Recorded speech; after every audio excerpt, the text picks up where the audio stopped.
Hello students, welcome to Darasa Online. My name is Idris Msuya. We are here to do a revision lesson in History Paper 2, and our topic of today is the rise of capitalism in Europe. And my dear students, we are going to focus on 5 subtopics: the transition from feudalism to agrarian revolution, and the second subtopic is the rise of mercantilism. The third is Africa's contribution to the development of capitalism in Europe and North America. The fourth is demographic revolution and scientific revolution. And lastly, we are going to look at the industrial revolution, which has got some phase, first phase and the second phase. My dear students, today we are going to concentrate on one subtopic, and this is the transition from feudalism to agrarian revolution. Transition from feudalism to agrarian revolution. My dear students, in this study of today, in this lesson of today, my dear students, you have to make sure that you achieve the following specific objectives. The first specific objective is analyzing the problem that faced agriculture in Europe under open field system. And the second objective is explaining the reasons why enclosure system was adopted and open field system discarded. And the third is assessing the impact of introduction of enclosure system on agriculture and science and technology in Britain. These, my dear students, are objective, and you have to make sure that at the end of our study of today, you are able to achieve these 3 objectives which I've just mentioned. My dear students, these are the questions that at the end of our study of today, you have to make sure that you are able to attempt these 4 questions. Our first question is analyze the problem that faced agriculture in Europe under open field system. And the second question is show how enclosure system solved the problems of agriculture in Britain in 18th centuries. And the third question is assess the impact of enclosure system on agriculture and science and technology in England. And the fourth question is show the impact of an agricultural revolution to the development of capitalism in Europe. My dear students, these are our 4 questions. And at the end of our lesson of today, you have to make sure that you are able to attempt these questions. So, at a time when we're still going on with our lesson, please try your best to also find some answers in the lessons that I'm going to give it to you very soon. My dear students, let's now go to the rise of capitalism in Europe. And as I said, we are going to concentrate on the transition from feudalism to agrarian revolution. Let's first look, what is feudalism? Feudalism, my dear students, is a third mode of production. A third mode of production. And according to Karl Marx, this is the second exploitative mode of production. Second exploitative mode of production. Of course, you know that the first exploitative mode of production is slavery, and this is the second exploitative mode of production. And this feudalism, it is characterized by private ownership of major means of production. Private ownership of major means of production. Major means of production. So there is a private ownership of major means of production. And the most important major means of production, my dear students, that you are talking about here is land. Land is the major means of production. And also there is existence of 2 classes. Existence of 2 classes. What are those classes, my dear students? We have got 2 classes. The first class is the class of landlord. The class of landlord. And the second class is the class of landless people, or sometimes we call them slaves. These are the 2 classes which exist in this system of feudalism. But also, people are exploited in this system of feudalism through rent, and we have 3 forms of rent. There is rent is of 3 kinds. We have got renting labor, which of course was the first to be introduced, and then followed by the rent in kind. And finally, at the time when feudalism was on the verge of collapsing, they came to introduce rent in money. So this is the way, this is the way people exploited through this feudal system. And this is started, of course, in Europe during the 9th century and went on until the 15th century. So, my dear students, this is exactly what we can say regarding the regarding feudalism. My dear students,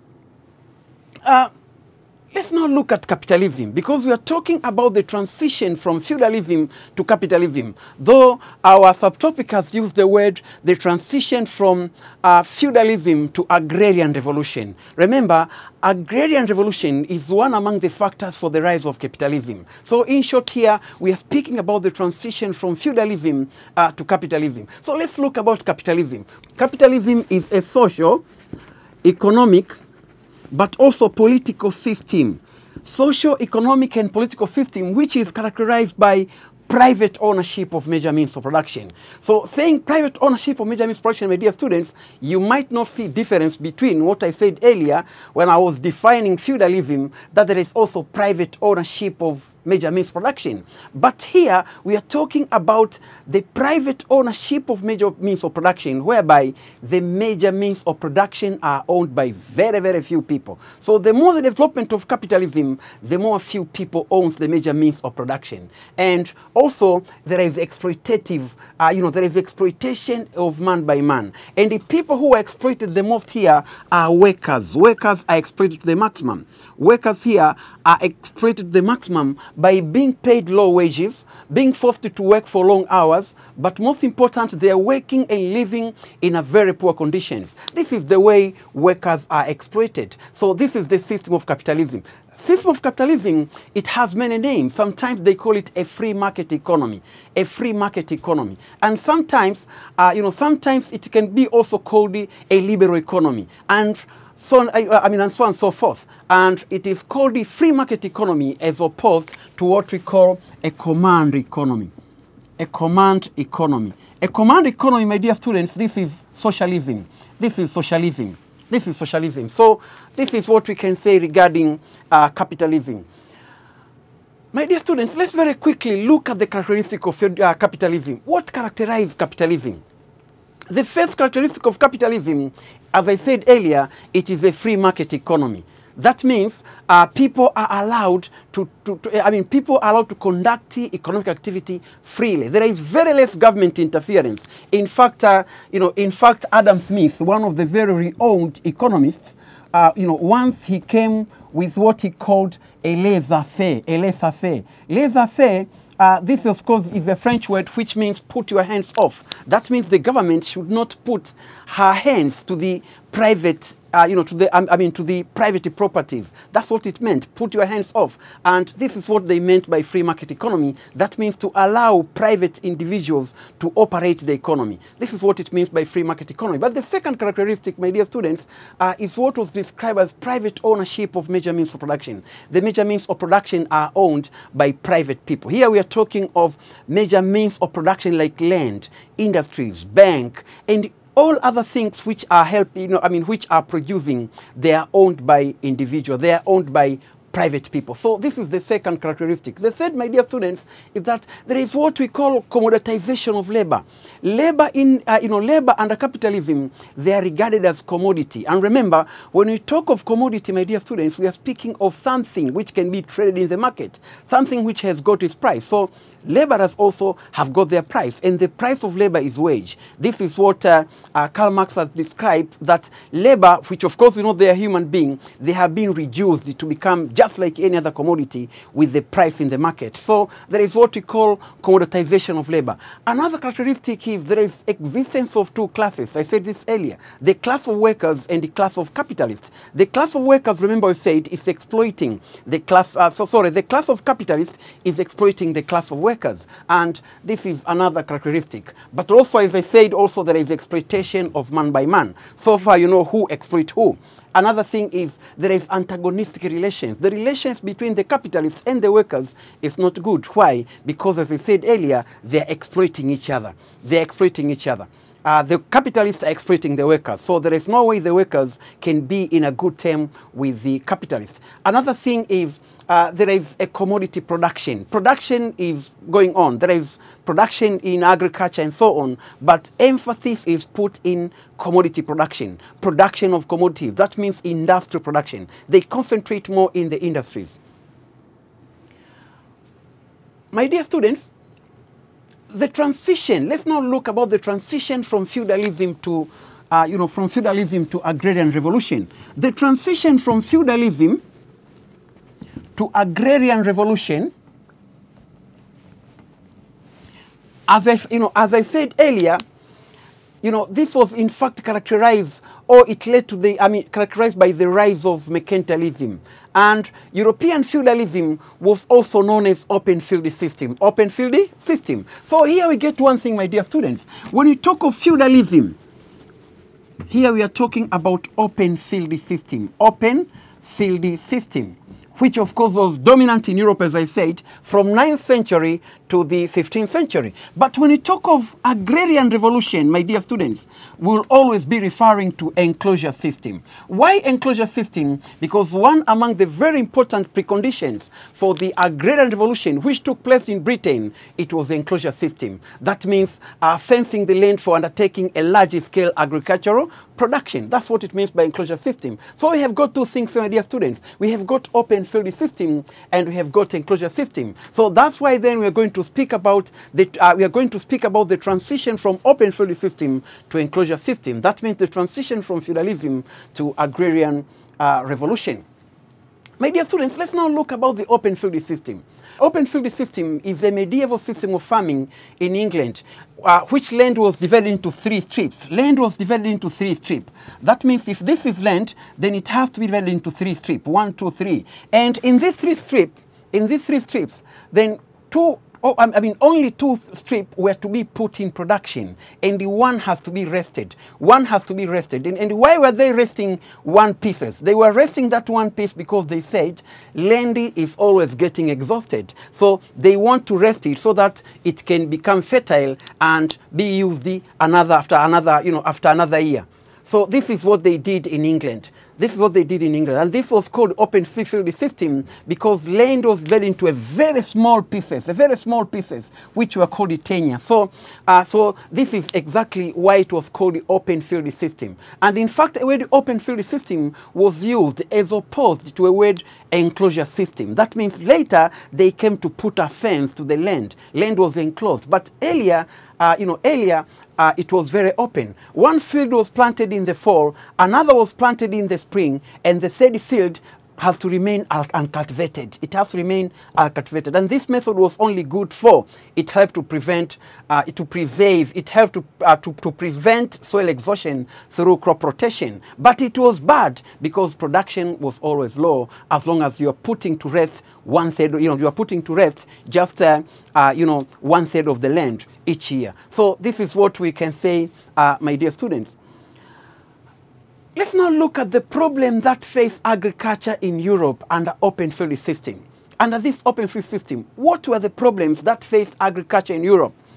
My dear students, the first problem that agriculture in Europe faced under this open field system is that production was very low, as much as most of the land was to be rested. Of course, we have seen it here, my dear students, that if this is the land and this piece of land has to be put in production, but then instead you are resting just 1/3 of the land. Only 1/3 of the land is to be rested and 2/3 of the land has to be put in production. It's obvious that under this system, production is not going to be high because an arable land, which was supposed to be used for production in agriculture, that piece of land is rested. So production is going to be low. Not only that, but also production was low because of some other reasons, including other things that I can see later, poor agricultural methods which were used, they're also using bad crop rotation and so on. But for now, let's concentrate on this one aspect, that agriculture was low because most of the land has to be rested, as we have seen. That 1/3 of the land has to be rested and only 2/3 of the land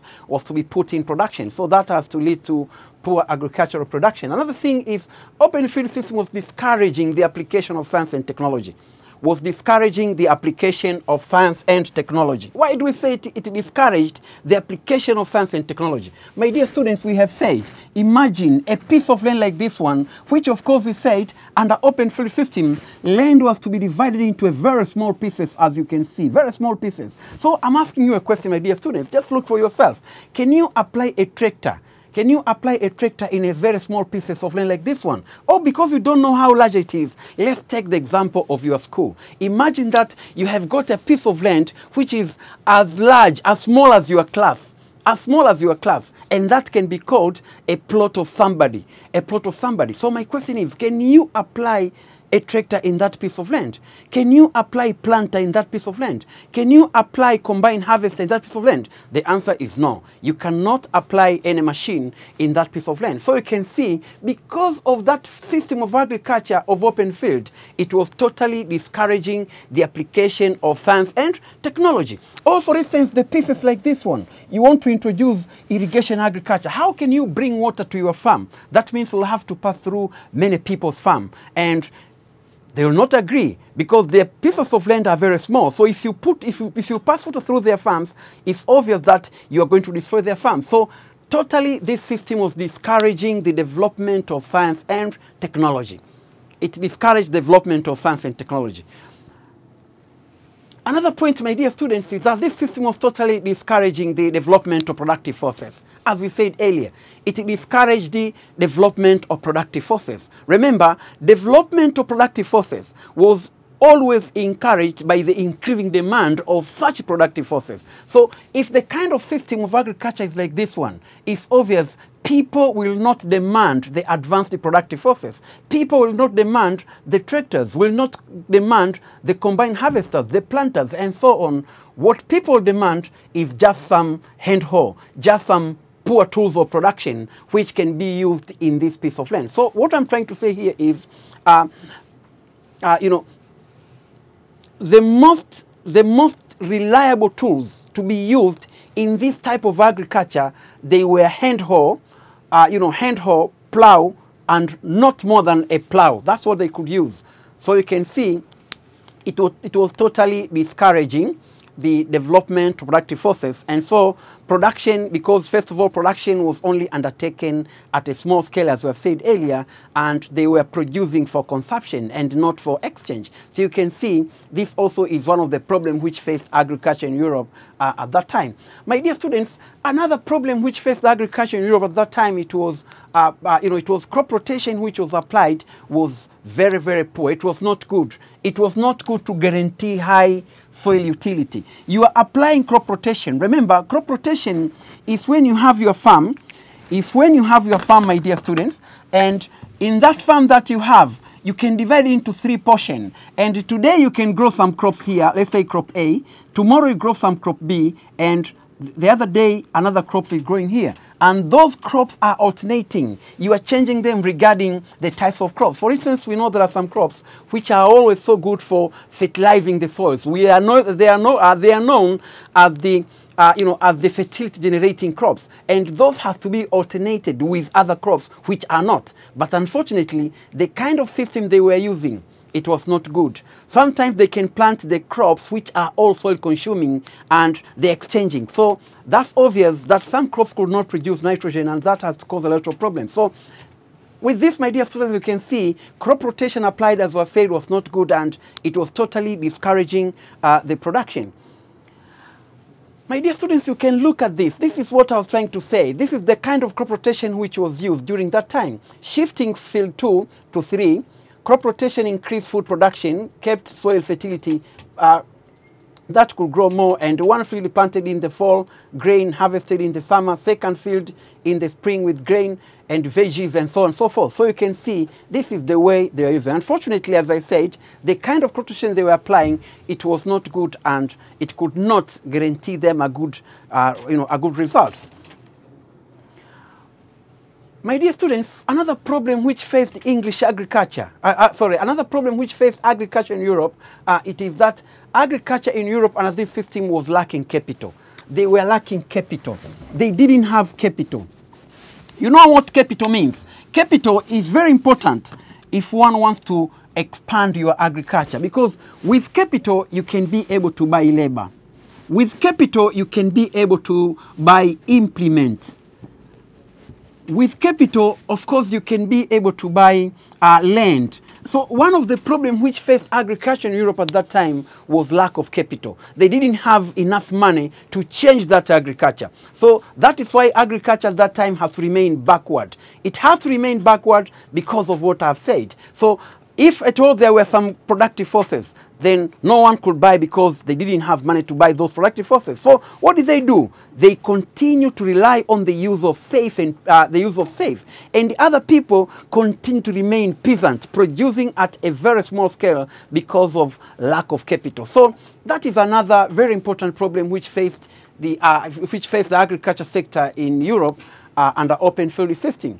Another thing, my dear students, is that there was also the problem of land fragmentation, fragmentation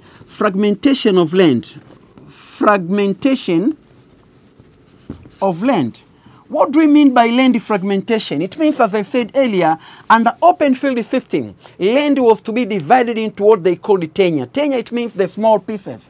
It means the small pieces of land. Very small pieces of land. So because of these very small pieces of land, as I said earlier, you cannot here, my dear students, apply any productive forces which is advanced. You cannot apply tractor under these pieces of land. You cannot apply combined harvester either. You cannot apply planter or even weeding machine and so on. So for that case, as you can see, my dear students, there were some problems there were some problems in in Europe agriculture which was caused by problem of land fragmentation. Land was divided into small pieces, and that has to become an obstacle. And also you can see, under these small pieces of land, for instance, some people were practicing, they were keeping animals, and they were keeping their animals outdoors. That means they have to take their animals to the pastures every day, and always they were passing through other people's farm. So this has not only created the problem of low production and so on, but it also led to the rising of a lot of conflict between people,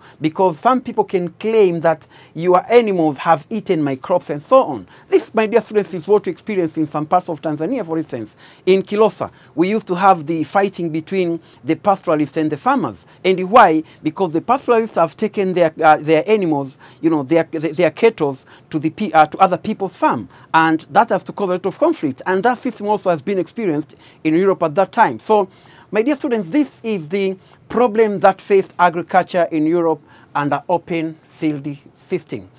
Another problem, my dear students, is political instability. During that time, there was political instability. What do we mean by political instability? That means politically, some European countries were not stable. They were not stable. There were some wars. There were some conflict going on, particularly between the landlords vis-a-vis the serf and the peasant. The landlord vis-a-vis the serf and peasants, they were always quarreling. They were always fighting. A good example, my dear students, is in England, where in 1453 in England, there was a war between the serf and peasants against the landlord. The serf and peasants joined together to fight against the landlord. So, my dear students, under a war situation, we don't think people will concentrate in production. Rather, people will have to take some measures, at least to save their life, and so on. So, this is what was going on in Europe. So, this also is another very important obstacle to development of agriculture in Europe under open field system. My dear students, as you can see, this is the disadvantage of that open field system, as you can see. And these are the farms. These are the farms. And these are the, and as you can see, in this farm, we have got some problems which are listed here. You see, people have to walk over the strip to reach their own. That means if, for instance, you are here, you just want to go to your strip, you just want to go to your farm, you'll have to walk to other people's farm, you see? You'll have to walk over other people's farm. So walking over other people's farm, what do you think is going to cause here? There's going to be some trouble. There's going to be some conflict, you see? So that is another thing. But also, if you want to bring some waters to your farm, that means you'll have to pass the waters through other people's farm. Also, animals, as you can see, animals also sometimes could be brought and eat other people's crops and so on. So you can see the situation, therefore, as I said earlier, has provided a very great obstacles to development of agriculture in Europe. This is what we can say, my dear students, regarding the problem that faced agriculture in Europe. My dear students, let's now move to another very important aspect, and this is the enclosure system. What is the enclosure system? Enclosure system, according to Karl Marx, enclosure system can be explained as the process of divorcing the producers from their means of production. divorcing the producers from their means of production.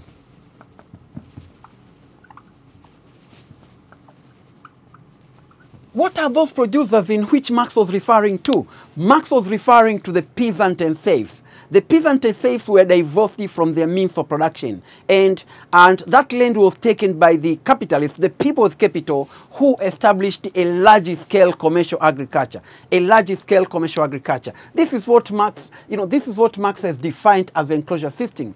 But after introduction of that enclosure system, the capitalists, in fact, they took the land which formerly belonged to the landlord, the slave, the landlord and peasant, and they put a fence to that land. That's why the process is called enclosure system. That means they were enclosing the land which was once open. So they are putting the fence to the land, and of course I said, after putting the fence to the land, they introduced what we call a large-scale agricultural production.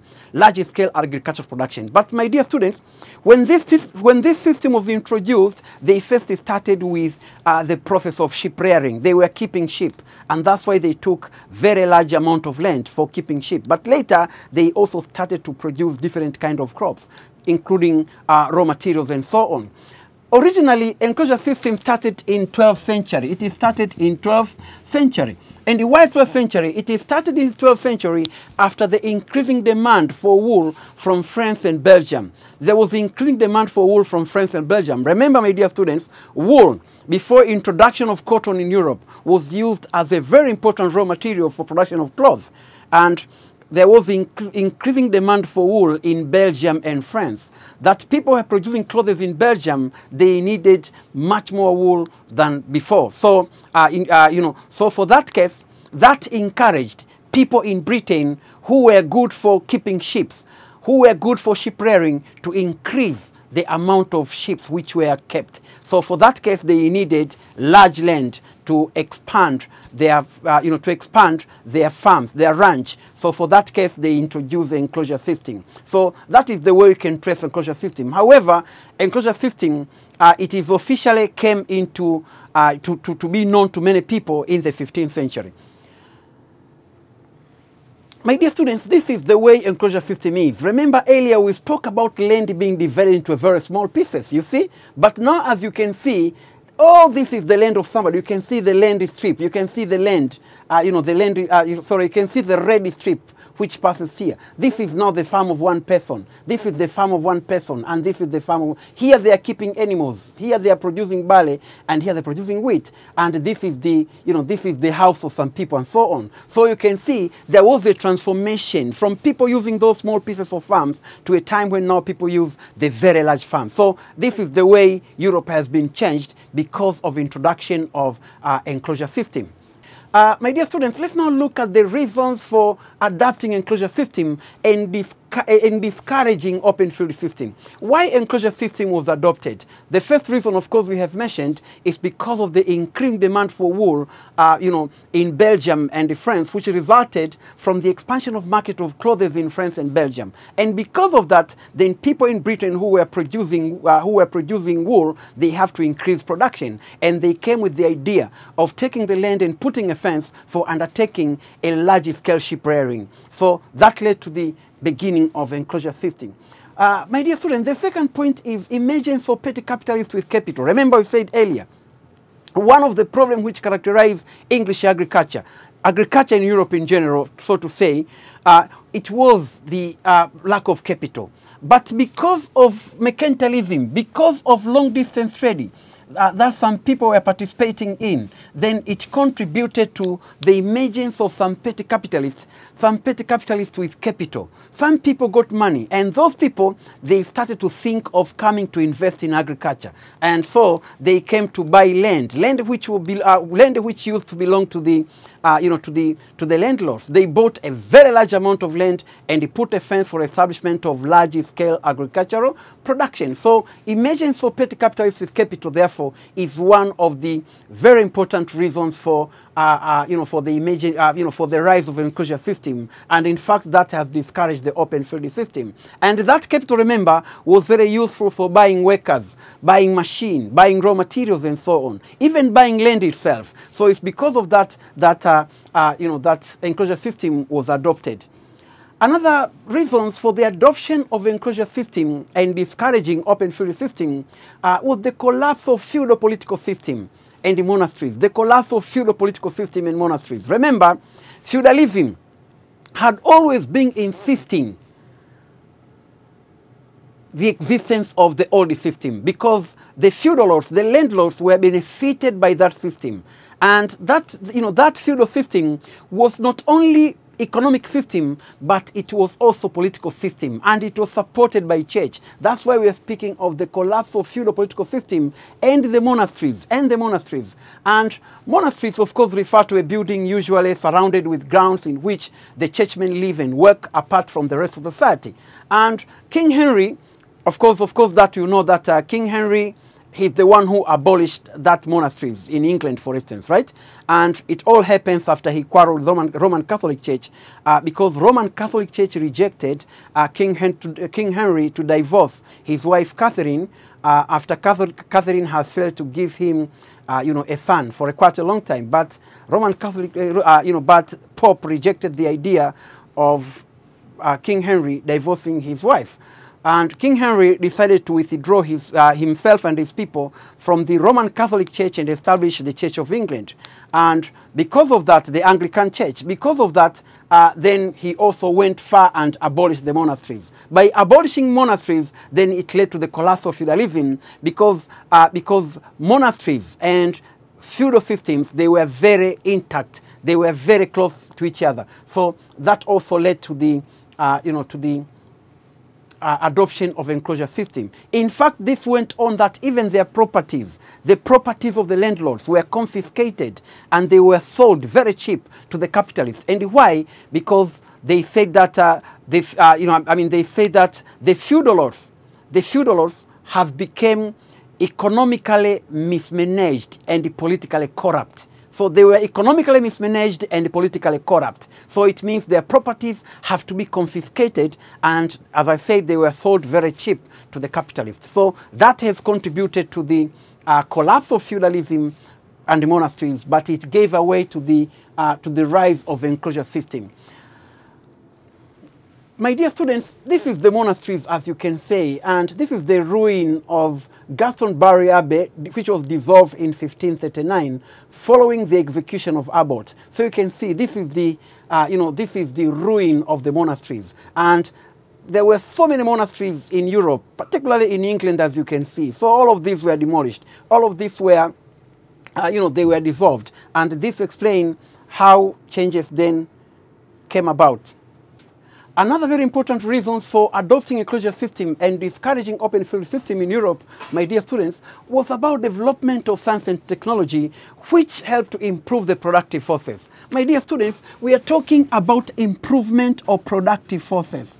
Improvement of productive forces. But this was the result of development of science and technology. For instance, because of this improvement of productive forces, my dear students, and resulted from development of science and technology, there was the invention of production equipment like tractors. There was, tractors. There was combine harvesters. There was planter. There was also weeding machine and so on. So, so different kind of discoveries, different kind of invention was made in agriculture. And remember, they started to introduce tractors. But when you have introduced tractors, you can cultivate a very large size amount of land. During the planting, you'll find some problems that you can't plant by using hand, and finish it. So you'll have to think, and they came up with the planting machine.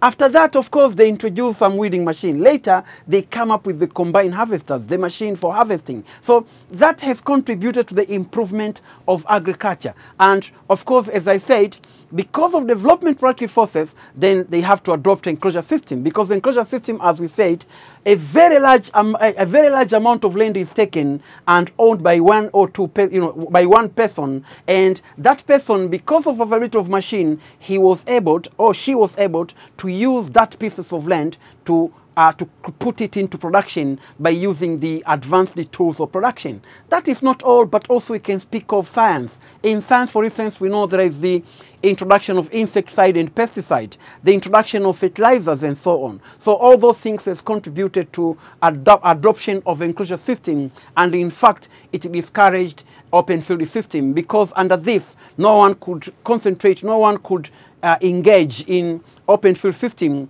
as long as people are getting a lot of profit. Another point, my dear students, is the increasing population is another factor for enclosure system. Population has increased, and when population increase, my dear students, it means the demand for food also increase. So people have to change. Instead of producing at a small scale, they'll have to think of producing at a larger scale. My dear students, you remember the theory which was given out by one of the English economists called Robert Thomas Malthus. This is Malthusian theory of population. In fact, looking at the situation then, he was saying that population is increasing very fast, but production of food is increasing very slow. So probably people are going to die because of famine. But no, it wasn't that way. Because of increasing population, people were forced to shift. Instead of continuing with that open field system, which was leading to a very low production, people in fact changed and start to embrace enclosure system, which allowed a large scale production. Remember, enclosure system is the land is taken and fenced for undertaking a large scale commercial agricultural production. So you can see increasing population, therefore, is one of the reasons which forced people to produce more, which forced the people to use science and technology, which forced the people not to rest one third of the land. They have to put all the land in production. My dear students, another thing is the expansion of town and urban centers. The expansion of town and urban centers also have contributed to increasing demand for food. People who are living in the urban, you know, they're not producing. Let's take, for example, in England, people who live in London, people who live in Birmingham, people who live in Coventry, people who live in Liverpool, Manchester. Those people, they're not producing because they live in the urban centers. They live in the places where they cannot produce. So for that case, they are depending on food. They are depending on food to be supplied from people who are living in the rural area. But then, if people in the rural area are still using that poor methods of agriculture, they are still using open field system, it's obvious they cannot and they will never be able to fulfill the demands for food of urban people. So for that case, system has to be changed. Instead of producing by using open field system, they have to adopt enclosure system so that they can be able to fulfill the urban, urban food demands.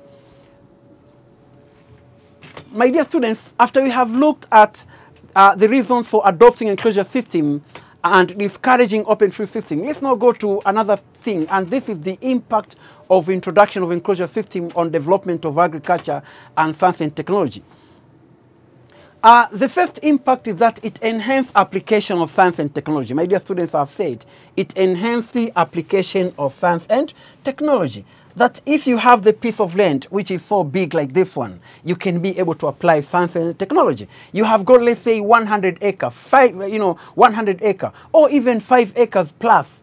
You can apply science and technology. You can apply tractor here. You can apply planter. You can apply combine harvester. But what, for instance, if you have a piece of land like this one, but it's divided into small strips, as we said earlier, you cannot apply tractor here. So for that case, by having this enclosure system, then it allowed the application of science and technology, and so successful would be able to bring about the agrarian revolution. We shall come to see agrarian revolution later, you see, but it succeeded to bring agrarian revolution. Another thing is it helped to transform English agriculture.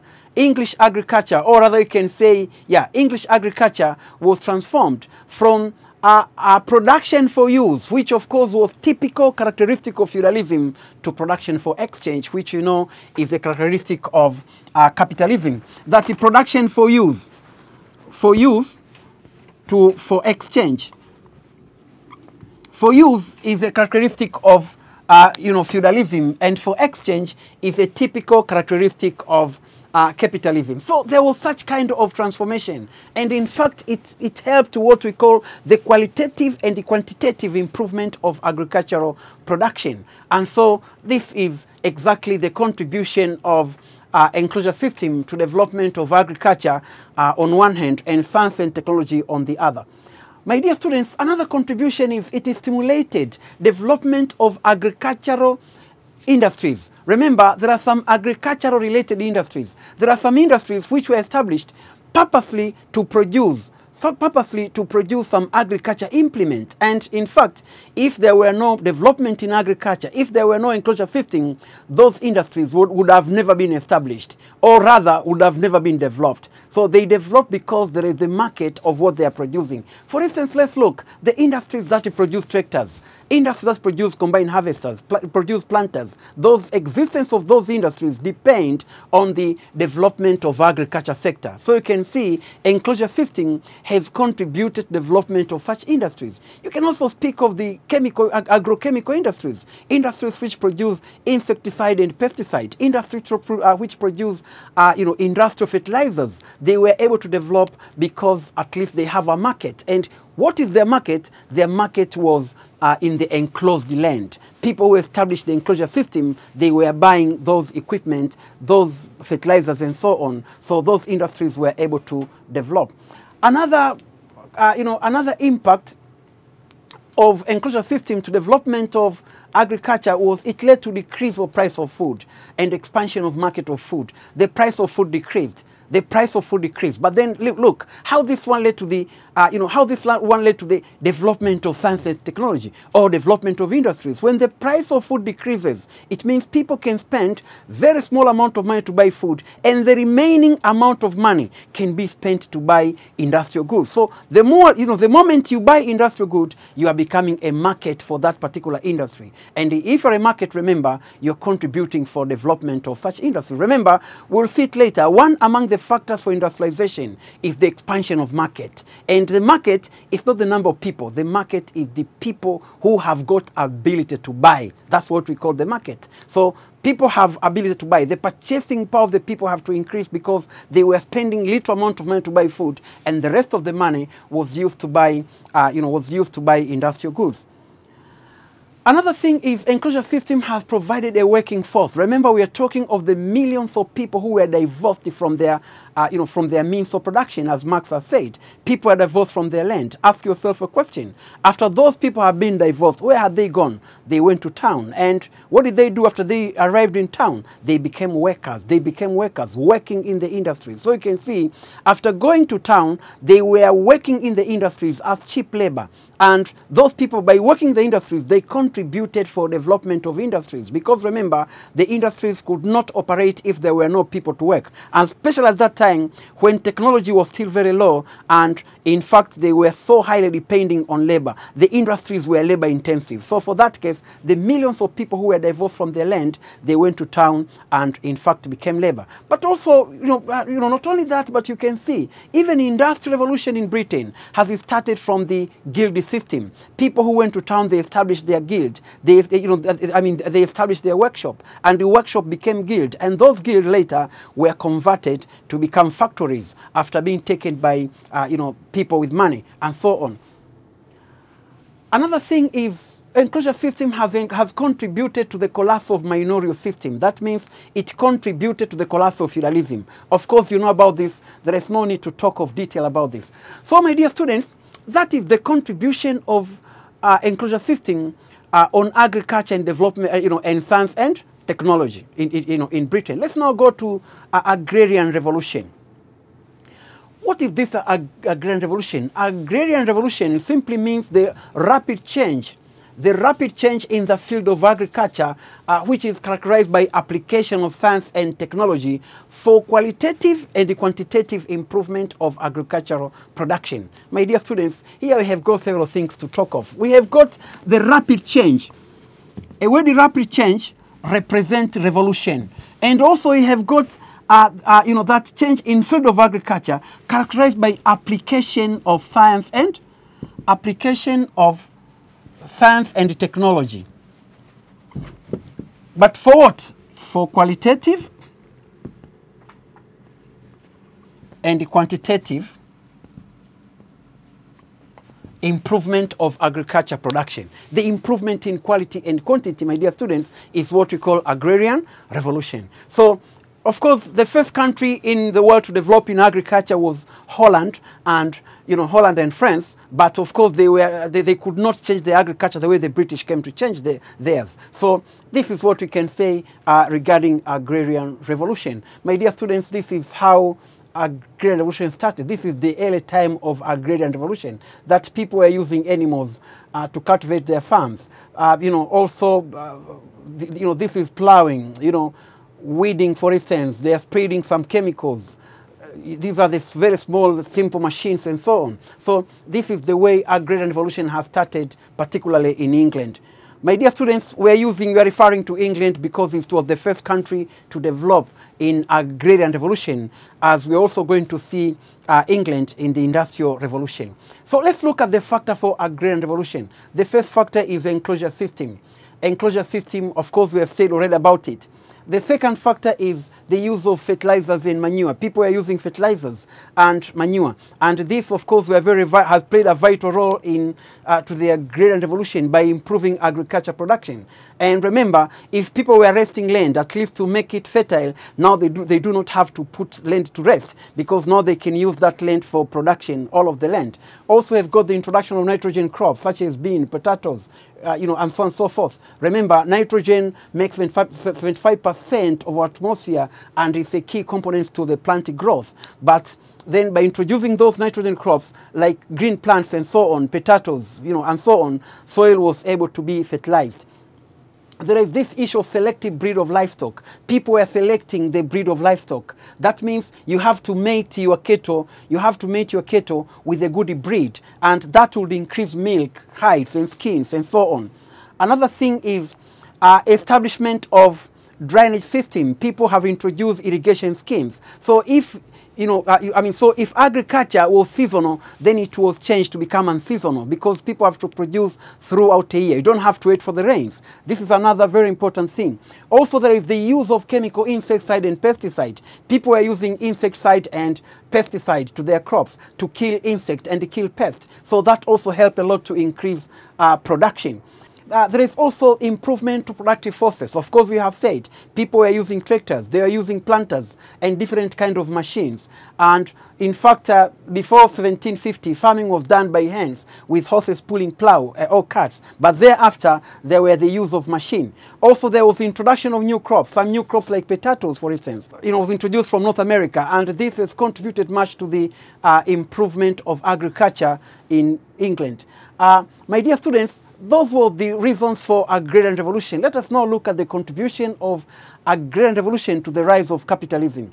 The first contribution is it put the concentration, the concentration of holding of lands was put in the hands of few people. That means land was put in the hands of few people. Remember, one of the characteristics of capitalism is that the major means of production are put in the hands of few people. So because of this grand revolution, land which used to belong to the landlord, to the slave, and the peasant, it was put in the hand of very few people. So that is first contribution of a grand revolution to the to the rise of capitalism. Another thing is it helped to transform English agriculture from production for use, which characterizes feudal production, to production for exchange, which is of course one of the characteristics of capitalism. Of course, as you can see, in capitalism, production is conducted for use. Under feudalism, production is conducted for use, but in capitalism, production is always for exchange. So agriculture was transformed. People were producing for commercial purpose. Another thing is a grand revolution has developed other industries, related industries. Of course, we have said the more agriculture develop, the more industries which produce the agriculture implement also have to develop. Another thing is a grand revolution has necessitated the use of machine in agriculture sector, which made it profitable. So by being profitable, many people came to join agriculture sector, and agriculture sector became one of the places where a lot of people came to invest their capital. Another thing, my dear students, is agrarian revolution has ensured the constant supply of food to both rural and urban. Of course, we have said, as the price of food decreases, then purchasing power of the people in the rural and urban population increased, and the survival of the urban working class was guaranteed. Remember, if there were no food in the urban, people who works in the urban would have to go back to the rural area. And if they go back to the rural area, what do you think will be the fate of the industries which are established in the urban areas? So thanks to agrarian revolution that they were able to produce enough food, which then has helped a lot to give people of the urban areas enough food to eat. Another thing is agrarian revolution has stimulated both internal and external trade, and of course the interrelations between the rural and urban. This is also what we have to say. We have come to the end of our lesson of today. Let us just break and we'll be back for the questions. Welcome back, my students. My dear students, remember, in the beginning of our lesson of today, I gave you some questions, and this is one among the questions that I gave you. Our first question, my dear students, is analyze the problem that faced agriculture in Europe under open field system. After what we have gone through, my dear students, this question is becoming extremely simple. It's very simple because of the fact that now you know the problem that faced agriculture in Europe under open field system. First of all, in this question, my dear students, you'll have to analyze. To analyze, my dear students, it means to give an analysis. It means to to explain things in detail. Not just to mention or to explain. You'll have to explain things in detail. You'll have to sort out things. So this is the question that I gave you. So problems that faced agriculture in Europe under open field system. Of course, you know them. The first, for instance, we spoke about the, we said that the agriculture system in Europe at that time, it was lacking capital. There were no capital. So even if, probably some people wanted, let's say, to buy some machine, even if people maybe even if some people wanted, let's say, to buy some land, but the question is, where would they get some money? There was no money to buy land. There was no money to buy machine. There was no money to employ workers either. So for that case, you can see that was the problem. That was the problem. And of course, you see that this problem came to be solved after the emergence of some people with capital. But also, my dear students, we spoke about another problem. And of course, we said there were poor crop rotation, poor crop rotation. People, of course, had the idea of crop rotation, but the kind of crop rotation they were using, we said it was not good. We said it was not good. It was not good for the reason that you alternate crops which you alternate crops in your farm of the same type. The crops which does not generate soil fertility, but they are alternated in your farms. So that is also another very important problem which faced the agriculture in Europe at that time. There is also another thing we said, production was very low.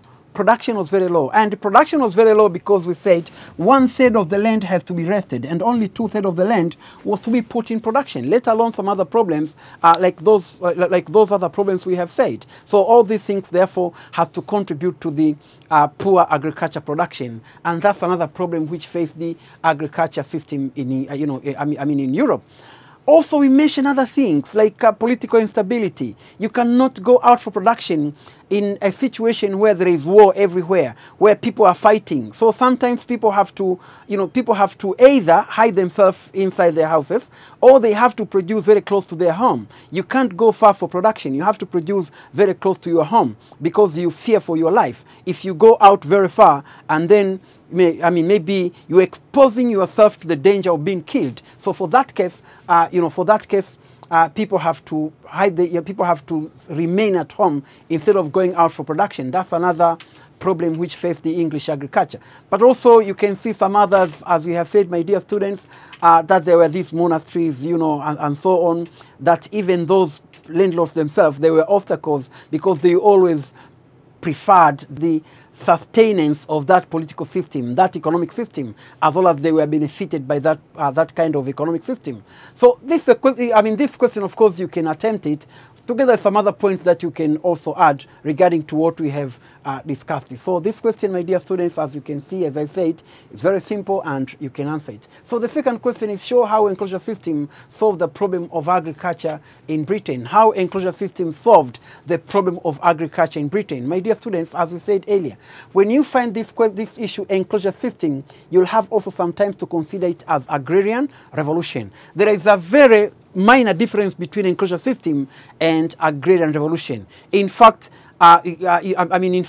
enclosure system is one of the very important factors for agrarian revolution. But also, the more agrarian revolution is introduced, the more the enclosure system. So, my dear students, you're going to find something like this, that here we have agrarian revolution, and here we have enclosure system. So if you try to draw, you can draw something like this. This is what sometimes they do in chemistry. You can do something like this, that this one contributes to this and this. So it is just like this one is leading to this one. But the more enclosure system continue, it also leads to more agrarian revolution. So you can see this is the way we can have this one. But of course, this one has to become enclosure system has to be here, and agrarian has to come here, but then you are going to draw something like this, you see? So this is what I'm trying to say, my dear students. So with this, of course, you can see that it contributed to development, it solved the problem of agriculture by allowing the application of science and technology. For instance, we have said, well, it introduced a good crop rotation, it encouraged the people with capital to come to invest, and so on and so forth. So this question also is very simple, my dear students, as you can see it. Another question, the last one, is show the impact of agricultural revolution to the development of capitalism in Europe. My dear students, we have just finished talk about this, that it encouraged industrialization. Remember, one among the very important reasons for industrial revolution, particularly in Britain as our case study, it was the abundant supply of raw materials. But ask yourself, what sector was producing raw materials, particularly agricultural material? It was the agriculture sector. Cotton, for instance, and wool became very important raw materials for the industrialization of Britain, during the second half of 18th century. But also you can see the agriculture sector, as we have said, has contributed also, they became the market for some of the industrial agricultural equipment. So the more agriculture develop, the more people who had invested in industries which produce agriculture implement, including tractors, combine harvesters, planters, and others, and even agrochemical industries which produce some fertilizers, pesticide and insecticide. Those industries were developed. But also you can see some other points that also this one, that agrarian revolution also has made agriculture sector very, very, very profitable, and attracted the millions of people to come to invest in agriculture sector, and so leading up to the emergence of rural bourgeoisie class, the rural capitalistic class, people with capital. And of course, they got their capital from agriculture and invest in other sectors and so on. So my dear students, this is how you can answer this question. Of course, I know you know many, many points to this question as already discussed. So let's now come to the end of our lesson of today. Our next lesson, my dear students, will be we'll continue with this topic of the rise of capitalism, and we'll focus on the rise of mercantilism. For now, my dear students, let me just say goodbye. Have a good time. Thank you for listening and watching.